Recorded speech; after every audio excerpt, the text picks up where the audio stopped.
અરવલ્લી જિલ્લાના ધનસુરામાં વાલીઓ માટે ચોંકાવનારો કિસ્સો। 10 વર્ષની બાળકીનું અપહરણ બાદ 16 વર્ષના કિશોરે તેની સાથે દુષ્કર્મ આચર્યું। 31 ડિસેમ્બરે ધનસુરા તાલુકાના એક ગામમાં રહેતી 10 વર્ષની બાળકી ગુમ થતાં પોલીસે અપહરણનો ગુનો નોંધી અને તપાસ શરૂ કરી। તપાસમાં ચોંકાવનારો ઘટસ્ફોટ થયો। 10 વર્ષની બાળકી અને તેની મોટી બહેન માતાના મોબાઈલનો ઉપયોગ કરતી। બંને બહેનના ઇન્સ્ટા પર 7 આઈડી બનાવ્યા હતા, જેમાંથી 2 આઈડી ચાલુ હતા। સોશિયલ મીડિયા પરથી 10 વર્ષની બાળકી 16 વર્ષના સગીરના સંપર્કમાં આવી। બંને વચ્ચે પ્રેમ થતાં બંને ઘર છોડી ચાલ્યા ગયા। જોકે પોલીસે બંનેને નજીકના ગામમાંથી ઝડપી લીધા હતા।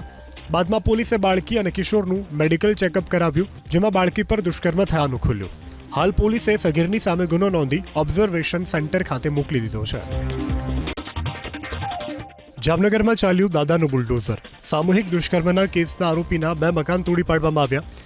ગાચીની ખડકી વિસ્તારમાં સરકારી જમીન પર ગેરકાયદે બાંધકામ કરવામાં આવ્યું હતું। આરોપી હુસૈન શેખે અંદાજે 5 લાખની કિંમતની સરકારી જગ્યા પર 2 મકાનો બનાવ્યા હતા, જેના પર બુલડોઝર ફેરવી દેવાયું।